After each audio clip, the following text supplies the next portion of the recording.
31장 10절 이하의 말씀으로 10절 초두에 누가 현숙한 여인을 찾겠느냐 하는 말씀이 있지요. 현숙한 여인. 그래서 오늘 제목을 현숙한 여인이라 이런 제목을 잡고 은혜를 받고자 합니다. 그 본문 10절, 11절, 12절 누가 현숙한 여인을 찾아 얻겠느냐 그의 값은 진주보다 더하니라. 그런 자의 남편의 마음은 그를 믿나니 산업이 핍절하지 아니하겠으며 그런 자는 살아있는 동안에 그의 남편에게 선을 행하고 악을 행하지 아니하느니라. 이 말씀을 어느 주경학자들은 이렇게 현숙한 아내에 대한 송덕시라고 표현하는 분들이 계십니다. 아내를 향한 기념시, 송덕시, 아내를 그리워하며 내 아내가 이런 현숙한 아내였습니다 하는 뜻으로 송덕시라고 묘사를 합니다. 과연 그렇게 생각하고 읽어보면 참 그 말씀에 공감이 가지요. 누가 현숙한 여인을 찾아 얻겠느냐 그의 값은 진주보다 더하니라.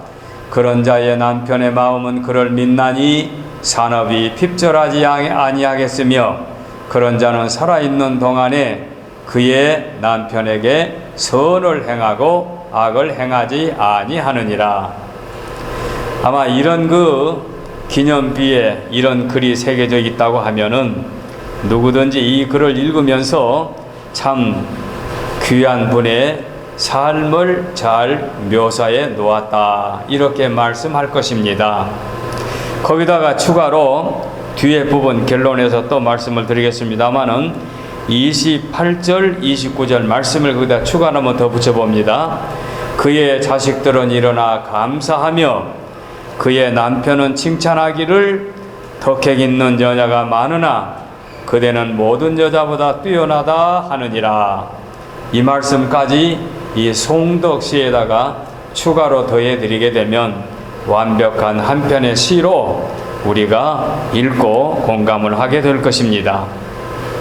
덕행 있는 여자, 지혜로운 여자, 존경받는 여자, 칭찬받는 여자를 가르쳐 오늘 본문에서 현숙한 여자, 현숙한 여인이라고 우리가 표현할 수 있습니다. 어머니 주일이 지난 주일에 지났기 때문에 오늘은 가정의 달로 현숙한 어머니라는 제목을 붙이지 않고 현숙한 여인이라는 제목을 붙였습니다. 참으로 한 가정에 한 여인이 이런 현숙한 여인이 들어왔다고 하면 그 가정이 어떤 가정이 되겠는가 가히 짐작할 수 있지요. 가정이라고 하는 것은 하나님께서 이 땅에 모든 사람들에게 주신 제 첫 번째 공동체이지요. 에덴 동산에서 남자인 아담에게 독처하는 것이 외롭게 보이고 좋지 않게 보여서 배필을 짝지어 주므로 부부가 되어서 비로소 가정을 이루게 되었지요. 이 가정을 이룸으로 말미암아 그의 삶이 행복한 삶이 되었지요. 그런데 그 배우자가 이렇게 현숙한 여인이라고 할 때에 오늘 본문 속에 나오는 엄청난 축복을, 행복을 누릴 수가 있을 것입니다. 하나님께서 가정을 통하여 삶의 방법, 삶의 보람, 삶의 기쁨 또는 삶의 섬김의 법을 배우게 해 주셨지요. 여기서 하나님의 사랑과 열정이 담겨 있고 가정은 작은 나라이고 작은 천국과 같은 곳입니다. 하나님이 인간을 이렇게 가정으로부터 출발을 했지요. 그래서 모든 사람이 세상에 태어나지요. 태어나서 성숙하게 되면 배필을 얻게 됨으로 말미암아, 즉 아내를 얻음으로 말미암아, 아내를 맞이함으로 말미암아 한 가정을 이루게 되지요. 그래서 전혀 남남이 모아서 한 가정, 한 공동체를 이루기 때문에 그 공동체에서 어떠한 삶을 살아야 되겠느냐? 현숙과 난해가 된다고 하면 그 가정은 틀림없이 행복한 가정이 될 줄로 믿어서 성경은 우리에게 이 같은 말씀을 남겨주신 줄로 압니다. 오늘 말씀을 10절로 마지막 절까지 읽게 되면 대단히 현숙한 여인에 관한 칭찬이 많이 나오는데 그 절수를 어디서 어디까지 1대지 어디서 어디까지 3대지로 나누기는 좀 쉽지 않습니다. 왜냐하면 반복되이 중간중간에 섞여 있기 때문에 그도 그럴 것이 히브리 성경을 기록한 저자들이 이 성문서를 기록할 때에 알파벳, 즉 우리말로 말하면 가, 나, 다라 순으로 해가지고 가 해서 1절, 나 해서 2절, 다 해서 3절 이렇게 해서 문장을 만들었기 때문에 중간에 보면 양식이 나오다가 또는 의복이 나오다가 또 무슨 포도원이 나오다가 이렇게 섞여 있거든요. 그래서 많이 제가 본문을 보면서 그래도 제 습관이 1대지, 2대지, 3대지로 나눠서 설교를 드리는 것이 습관이 되었기 때문에 내 나름대로 1대지, 2대지, 3대지로 정해 보았습니다. 자, 첫째로 현숙한 여인은 어떤 여인이냐? 가정 식구들에게 의복을 준비한다는 것을 볼 수 있습니다. 자, 주보에 16절로 26절까지 중간에 빠졌지만 저는 10절로 31절까지 몽땅 포함해서 말씀을 드리겠습니다. 편의상 13절 보면은 그는 양털과 삼을 구하여 부지런히 손으로 일하며 라는 말씀이 나옵니다. 그 말씀은 양털, 그 다음에 삼, 우리 젊은 권사님들이야 모르시겠지만 저는 70여 년 전에 시골에서 할머니, 어머니가 길쌈한 것이 지금도 새록새록 기억이 납니다. 물론 저희 시골은 산골이기 때문에 양털이 아니고 무명, 목화, 무명으로 무명배를 만들고 삼으로 삼배를 만들어서 무명옷으로 천으로 겨울옷을 그리고 삼배천으로 여름옷을 지어 입었던 모습을 생생히 기억하고 있습니다.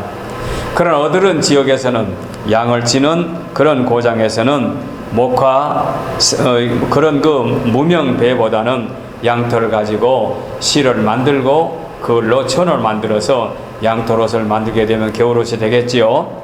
그러니까 13절에 그는 양털과 삼을 구하여 부지런히 손으로 일했다. 근면한 여인, 즉 가족을 위해서 의복을 준비하는 삶을 살았다. 현숙한 여인들은 가족을 위해서 수고를 아끼지 않고 자기들이 땀 흘리며 일했다는 얘기지요. 그래서 손수, 양털로 천을 만들고 삼으로 천을 배를 만들어 가지고 이것으로 의복을 만들어서 가족들에게 해입혔다. 이렇게 말씀드리면 요즘에야 모직 또는 여러 가지 옷감 얼마나 많습니까? 옷이 지금은 달기 전에 너무 낡기 전에 다 버리는 경우가 많은데 옛날에는 무명으로 실을 배를 만들어 가지고 의복을 해 있기 때문에 빨리 헤어지는 것 여러분이 아마 상상으로는 짐작할 줄 압니다. 그 다음에 19절 말씀을 보게 되면 손으로 솜뭉치를 들고 손가락으로 가락을 잡으며 이렇게 나오지요. 비로소 여기 목화 솜뭉치가 나옵니다. 솜뭉치, 그래서 양털이나 솜뭉치나 삼을 가지고 또는 누에 고치를 길러서 그거로 고추를 만들어 가지고 그걸로 명주실을 뽑아내 가지고 명주 옷을 해 입는 그런 경우 이와 같은 것을 볼 때에 이 모든 행위가 현숙한 여인들은 가족들에게 의식주에서 의복을 위해서 아낌없이 수고를 했다는 것을 볼 수 있습니다. 그러니까 가정을 위해서 헌신적으로 일하여 옷을 만들어 입게 됐다는 얘기죠. 그래서 19절에 솜뭉치도 나오고 위에서 양털도 나오고 그 다음에 21절 말씀을 보게 되면 자기 집 사람들은 다 홍색 옷을 입었으므로 눈이 와도 그는 자기 집 사람들을 위하여 염려하지 아니했다. 따뜻한 겨울옷을 해 입힘으로 말미암아 겨울에도 추위에 떨지 않는다는 얘기지요. 여러분 한번 상상해 보세요. 부지런히 일하는 현숙한 여인이 길쌈을 해가지고 그 천을 만들어서 바지 저고리 두루마기를 깨끗하게 해가지고 하얀 풀로 입혀서 빳빳하게 해가지고 옷을 만들어서 남편에게 옷을 입혀가지고 남편이 그 깨끗한 옷, 그 의복을 입고 외출하게 되면 누구의 솜씨입니까? 시장에서 그 옷을 샀다고 생각하는 사람은 없겠지요. 저 부인은 솜씨가 곱겠다, 그렇게 말하겠지요. 바로 이와 같은 의복을 만들어서 해 입혔다. 이 말씀은 주전 900년경에 기록된 말씀인데 지금부터 계산하면 2900년 전, 거의 3000년 전에 기록된 말씀이지요. 그런데 저희들이 7, 80년 전에 시골에서 이것을 친히 목격을 했거든요. 명주실도 누에를 사다가 뽕나무 잎을 매겨가지고 이것이 한 잠, 두 잠, 세 잠 잠을 자고 성장한 다음에 고추를 만들고 그 고추를 모아가지고 물을 펄펄 끓인 물에다가 담가가지고 거기서 씨를 풀어가지고 그걸 끌어당겨가지고 씨를 만들어가지고 명주실 만든 것 기억하고, 또 거기에서 실이 다 떨어지게 되면 그 번데기, 고추 번데기를 먹은 기억이 납니다. 그리고 목화, 무명도 마찬가지요. 예, 목화를 밭에서 따가지고 와가지고 목화 씨를 드러낼 때에 씨앗틀이라고 하는 틀에다가 집어넣게 되면 그 무명은 앞으로 지나가고 씨는 뒤로 남게 되고, 그래서 씨가 모아지게 되면 마치 큰 쥐똥 모아놓은 것처럼 그렇게 이제 새카맣게 씨가 나오는데, 그 목화를 모아가지고 큰 활을 만들어가지고 활로 탕탕 치게 되면 목화가 전부 다 풀어지거든요. 그 풀어진 것을 여러분 뭡니까? 그 가래떡처럼 그 판에다가 놓고 그 고추처럼 만들어 가지고 이것을 실로 만들어서 이것을 가지고 천을 만드는 모습 기억이 납니다. 그 다음에 삼배도 마찬가지요. 삼씨를 밭에 뿌려서 이게 신실하게 자라면은 때가 되면 한 이맘때면 그 삼나무를 베 가지고 그 뭡니까? 그 물을 끓여서 훈짐으로 익혀가지고 그 깍대기를 벗겨가지고 그 깍대기 그 겁질을 가지고 이제 실을 만들고 그것으로 삼배옷을 만든 거 기억납니다.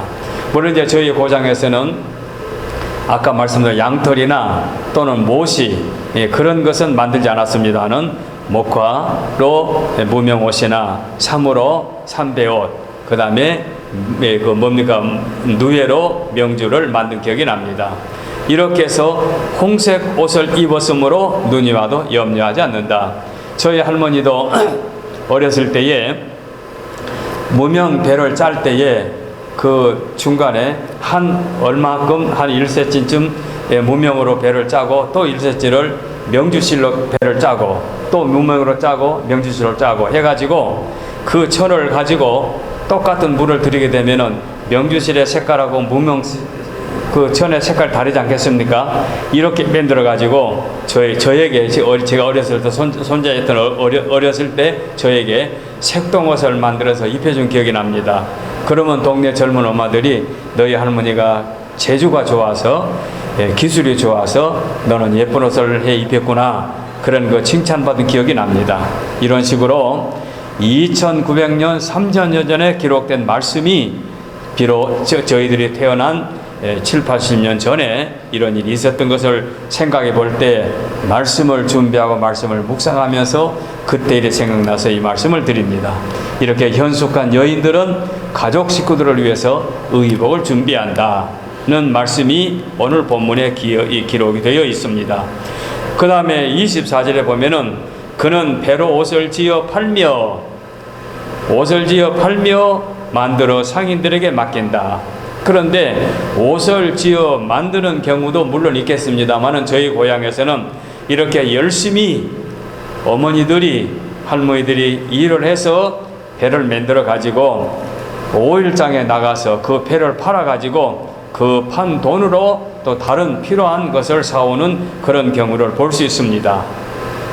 이 모든 일을 하기 위해서 어머니들이 열심히 노동해서 만든 그 의복, 옷감, 천을 우리가 오늘 본문에서 찾아볼 수 있습니다. 현숙한 여인들은 이렇게 열심히 가족의 의복을 위해서 수고한다는 말씀이고, 두 번째입니다. 식주할 때의 의는 의복이고 식하면은 양식이 되겠지요. 14절, 15절, 16절, 27절 말씀 보게 되면 가족을 위해서 양식을 준비하는 모습이 나옵니다. 자, 14절에 상인의 배와 같아서 먼 데서 양식을 가져오며 라는 말씀이 나옵니다. 상인의 배는 무역선을 말하죠.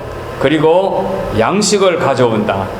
농사 짓지 않는 곳에서는 쌀을 사기 위해서 다른 것으로 바꾸오게 되겠지요. 그래서 무역도 필요하고 양식을 구해오기 위해서 다른 것 준비하겠지요. 그래서 상인의 배와 같아서 먼 데서 양식을 구해온다. 먹을 식량을 구해온다.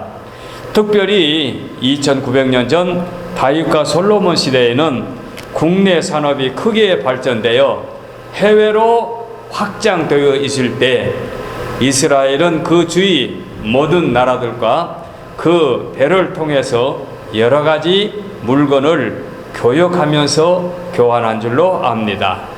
그때에 현숙한 여인들은 가족을 먹이기 위해서 먼 곳에 있는 사람들에게까지 물건을 주고받는 물물 교환을 했겠지요. 바로 이와 같은 일에 큰 일을 담당했던 현숙한 여인의 모습을 보여주고 있습니다. 목적이 무엇입니까? 자기 가족들의 음식을 위해서, 먹을 양식을 위해서입니다. 지금 한 지역의 전쟁으로 말미암아 지구상의 음식 뭡니까? 곡물이 모자라서 이제 곡물 가격이 올라간다는 말씀을 우리가 신문으로 볼 수 있지요. 이렇게 농사해서 그 곡물을 여러 나라에 나누어 줌으로 말미암아 먹게 되는데, 한 나라의 전쟁으로 농사를 제대로 짓지 못하면 곡물 값이 올라가고 또 먹을 것이 없어서 굶주리는 경우가 있겠지요. 현숙한 여인들은 가족을 위해서, 남편과 자녀들을 위해서 맛도 좋고 몸에도 좋은 음식을 제공하기 위해서 먼 곳에서 양식을 준비해 온다는 말씀입니다. 이렇게 함으로 말미암아 가족들의 건강을 지키는 거지요. 밤이 새기 전에 일어나서 자기 집안 사람들을 음식을 나누어 주고 여종들에게 일을 맡겨주며, 밤이 새기 전에 일한다. 그러니까 일찍 일한다는 얘기죠. 일찍 일어나서 일하게 되죠. 그리고 자기 수하의 일꾼들에게도 일도 시키는 거죠. 계획을 세워서 현숙한 여인의 활동하는 모습을 보여주고 있습니다. 일찍 일어나서 일한다. 현숙한 여인들은 자기가 부리는 사람들에게도 일을 맡겨서 일하게 한다. 또는 남편의 직장을 또는 자녀들의 학교 생활을 하기 위해서 아침 일찍 음식을 조반을 준비한다. 이런 모습이 현숙한 여인에게서 그대로 보여주는 말씀이 되겠습니다. 이렇게 현숙한 여인은 계획성 있는 가정 관리를 위해서 가정에서 근면하고 본이 되고 소아의 사람들을 잘 다스리며 살림을 알뜰하게 나아가는 모습을 보여주고 있습니다. 15절 말씀에 밤이 새기 전에 일어나서 자기 집안 사람들에게 음식을 나눠준다. 그러니까 일찍 음식을 준비해 가지고 출근하기 전에, 학교 가기 전에 음식을 준비하는 모습 우리가 상상할 수 있죠. 이렇게 현숙한 여인은 남편과 자녀들을 위해서 헌신하고 수고하는 모습을 성경은 분명하게 보여주면서 현숙한 여인의 삶이 이런 삶이라고 말씀하고 있습니다. 밤이 새기 전, 그러니까 일찍 일어난다. 요즘의 젊은이들이 늦게까지 잠자는 것 생각해 볼 때에 한 번쯤 짚어볼 일이 아닐 수 없습니다. 현숙한 여인은 일찍 일어난다. 그리고 밤늦게까지 등불을 켜놓고 일을 합니다. 이것이 현숙한 여인의 특징입니다. 27절에 자기 집안일을 보살피고 게을리 얻은 양식을 먹지 아니한다.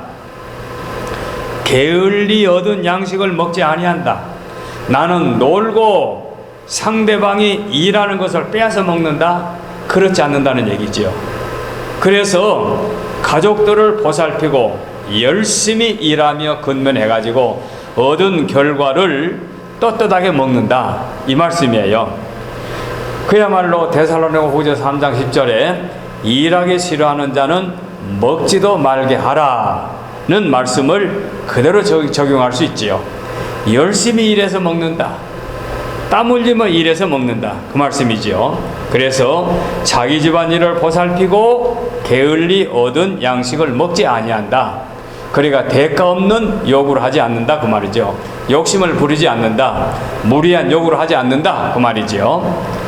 그 다음에 마지막 세 번째로 16절, 17절, 18절, 19절, 20절, 16절 이하의 말씀으로 성실 근면한 현숙한 여인의 모습을 볼 수 있습니다. 그 시대에는 오늘날처럼 주택이 이렇게 마련되어 가지고 의식주로 구분되기 전에 오늘 본문에 보면 16절에 밭을 살펴보고 사며 자기의 손으로 번 것을 가지고 포도를 일구며 라는 말씀이 나오기 때문에 부동산은 부동산입니다. 그러나 딱 주택이라고 말하지 않았기 때문에 제가 의식까지는 의식 한자를 소개했습니다마는 주라는 말은 제가 표현하지 않고 성실 근면한 모습이다 고 말씀하고 있습니다. 현숙한 여인은 계획성 있게 관리를 잘 해서 가정을 잘 다스리고 근면하게 해서 돈을 모아가지고 밭을 살펴보고 사며 살펴본다고 하는 것은 잘 혹시 속진 않나 심사숙고해서 그 말이죠. 밭을 살펴서 산다, 심사숙고해서 조심스럽게 산다. 부동산 때문에 사기를 당하는 수가 얼마나 많습니까? 그렇기 때문에 이와 같이 말씀을 하는데, 일반적으로 부동산 같은 것은 꼭 여인들이 하는 건 아니겠지만 돈을 모아가지고 넉넉하게 만들어가지고 부동산을 사는 경우, 이와 같은 경우를 말하는 거지요. 특별히 이스라엘 백성들 그 시대에는 엄격하게 따져서 부동산은 매매가 안 되어 있습니다. 땅 같은 것을 못 팔도록 되어 있습니다. 그런데 어쩔 수 없이 팔았을 경우에는 그 경우가 있지만, 예외가 있지만 그 7년이 되게 되면 그 판 것을 되돌려주는 그런 그 제도가 있었습니다. 그래 지금하고는 조금은 경우가 다릅니다만은 어쨌든 이렇게 부동산을 구입할 수 있다고 하는 것은 열심히 일해가지고 먹고 생활하고 여유가 있었다는 얘기 아닙니까?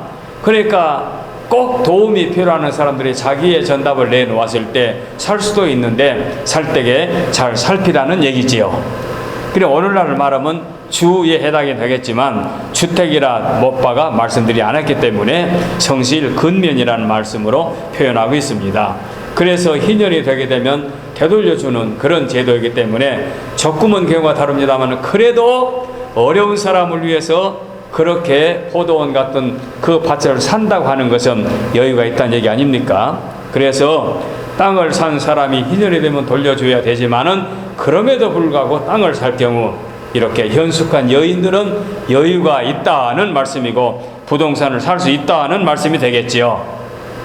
자, 그래서 17절에 보면은 힘있게 허리를 묶으며 자기의 팔을 강하게 하며 라는 말씀. 성실 근면이 그대로 보여줍니다. 힘있게 허리를 묶는다? 노동하기 위해서 허리를 묶는 거죠. 이것도 어렸을 때 저를 기억납니다. 외출할 때는 어머니들이 치마를 깊게 곧게 입고 나가지만 작업할 때는 허리의 끝부분을 끌어서 옆으로 돌려가지고 허리춤에다 묶고 작업하는 그런 모습을 지금도 머리에 기억이 납니다. 그리고 팔을 강하게 한다. 일하기 위해서 손으로 일하기 위해서 준비한다는 얘기지요. 그래서 힘있게 허리를 묶는 것은 일하기 위한 행동이고 자기 팔을 강하게 한다는 건 역시 팔에 힘을 주고 일한다는 얘기가 되겠지요. 바로 이 말씀은 노동을 위한 자세, 씩씩한 몸 단장과 부지런함을 묘사하고 있는 말씀인 줄 압니다. 이렇게 현숙한 여인은 자기 재능을 수건에 싸서 땅속에 못 두지 않고 최대한으로 발휘해서 가정을 위해서 아낌없이 수고하는 아름다운 모습을 보여주고 있습니다. 그래서 18절 말씀 보게 되면 자기의 장사가 잘 되는 줄 깨닫고 밤에 등불을 끄지 아니하며, 아까 아침에 일찍 일어난다고 그랬죠. 그래서 밤에 등불을 끄지 않는다. 밤늦도록 불을 켜놓고 일한다, 그 말이에요. 아까 제가 말씀드려도 제가 길쌈하는 고장에서 태어났기 때문에 그걸 기억납니다만, 밤중에도 불을 켜놓고 배틀에서 배를 짜는 짤각짤각 소리가 드는 그런 기억이 납니다.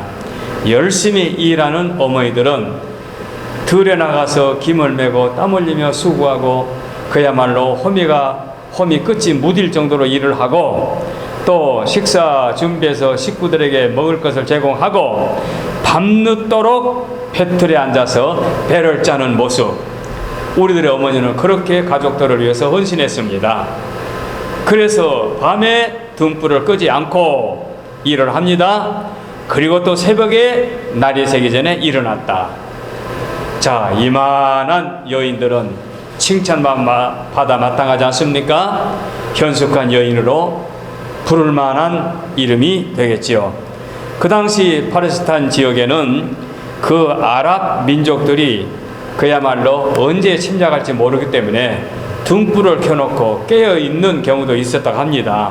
그런 경우도 있지만, 그러나 길쌈하는 모습을 보게 되면은 등불을 켜놓고 밤늦도록 배틀에 앉아서 배를 짜는 모습, 여기서 연상할 수 있습니다. 그래서 18절에 밤에 등불을 켜두는 것은 사업이 잘 돼서 그야말로 가정이 넉넉하게 되어질 수 있는 조건이 되는 거지요. 그렇게 현숙한 여인은 자신이 하는 일을 번창하기 때문에 밤에도 열심히 일하고 아침에 일찍 일어나고 그 다음에 하루 종일 땀 흘리며 일하고, 그래서 잠언서에 말하는 여인상은 부지런하여 사업에 수완이 좋고 좋은 결과를 가져오며 가정 식구들을 따뜻하게 옷 입히고, 그리고 그야말로 아름다운 음식으로 건강을 지켜준다. 현숙한 여인이 집에 들어오게 되면 그 가정은 아름다운 가정, 행복한 가정, 칭찬하는 가정이 될 수밖에 없습니다. 20절 말씀에 그는 곤고한 자에게 손을 펴며 궁핍한 자를 위하여 손을 내밀며, 자, 넉넉하게 살림을 마련해가지고 어려운 사람을 도와주며, 성경 전체에서 과부와 고아를 돕는다는 얘기. 그래서 선행을 하는 사람들이 주님 앞에 나가 칭찬받는 얘기는 우리가 많이 알고 있지요. 이와 마찬가지로 게으르면 내가 할 일도 내가 다 하지 못하기 때문에 남에게 신세를 지는 법인데, 부지런한 사람은 내 할 일 다 해놓고 시간이 있기 때문에 남의 일도 도와줄 수 있습니다. 그러니 어떤 사람이 되어야 마땅합니까? 게을러서 남에게 신세지는 사람 아니올시다. 열심히 일해서 내 몫은 다 끝내고 남도 도와줄 수 있는 그런 사람. 20절이 바로 그거예요. 그는 곤고한 자에게 손을 펴며 궁핍한 자를 위하여 손을 내밀며 라고 말씀하고 있습니다. 바로 이와 같은 여인들이 현숙한 여인이라는 얘기죠. 이기적인 욕심으로 자기의 욕심만을 채우는 것이 아니라 열심히 일해서 남을 돕는 아름다운 모습. 그래서 경건한 여인들은 여호와께서 과부와 고아를 돌보라는 말씀을 그대로 실천에 옮기는 거지요. 자, 그러므로 현숙한 여인은 어렵고 힘든 이웃들을 돌보며 애정을 갖고 더불어 사는 세상을 만들기 때문에 그런 세상이 이루어진다면 얼마나 아름다운 세상이 되겠습니까? 바로 이와 같은 말씀을 성경은 우리에게 들려주고 있습니다. 결론적으로 말씀을 드립니다. 28절로 31절을 결론으로 말씀을 드립니다. 그의 자식들은 일어나 감사하며, 그런 부모님들을 자식들은 감사하며 그의 남편은 칭찬하기를 덕행 있는 여자가 많으나 그대는 모든 여자보다 뛰어나다 하느니라. 다른 착하고 덕행이 있고 현숙한 여인들이 많으나 나의 아내인 당신이 나에게는 다른 어떤 여자보다 귀하다. 고운 것도 헛되고 아름다운 것도 헛되나 오직 여호와를 경외하는 여자는 칭찬을 받을 것이라. 제가 결론이라 말씀을 드렸지요.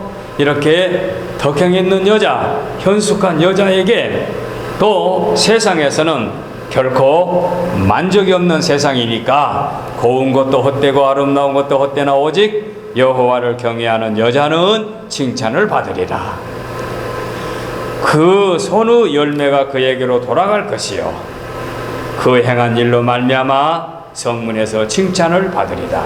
여기 성문은 모이는 장소지요. 장로들 모아서 마을의 중요한 문제를 의논하고 여기서 토론하고 여기서 대화를 하는 곳이지요. 성문에서 칭찬을 받으리라. 공인을 받으리라. 이렇게 현숙한 여인은 28절에서 31절에 이런 평가를 내리고 있습니다.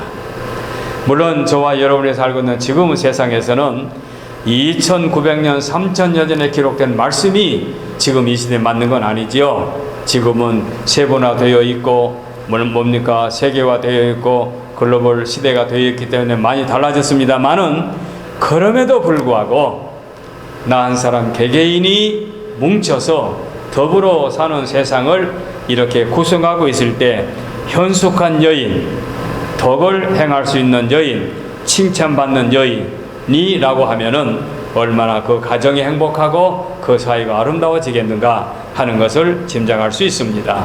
그래서 빠른 속도로 변하고 있는 것만은 사실이나 그러나 여기서 한 가지 짚고 넘어갈 것은 여호와를 경외하는 삶, 이보다 더 귀한 것은 없습니다. 그래서 신실하고 성실한 사람이 여호와를 경외하게 되면 완전하게 완벽하게 갖추게 되는 거지요. 저와 여러분들은 후손들에게 이렇게 현숙한 여인처럼 훌륭한 덕행 있는 사람의 여호와를 경외하는 아름다운 신앙을 심어줌으로 말미암아 우리의 후손들이 복된 가정이 될 수 있도록 여러분들이 굳게 다짐하면서 정말로 그 소중한 5월달 가정의 달에 이런 말씀을 머릿속에 기억하면서 우리는 세상을 승리롭게 살아가는 믿음의 가족들이 되시기를 바랍니다. 기도하겠습니다.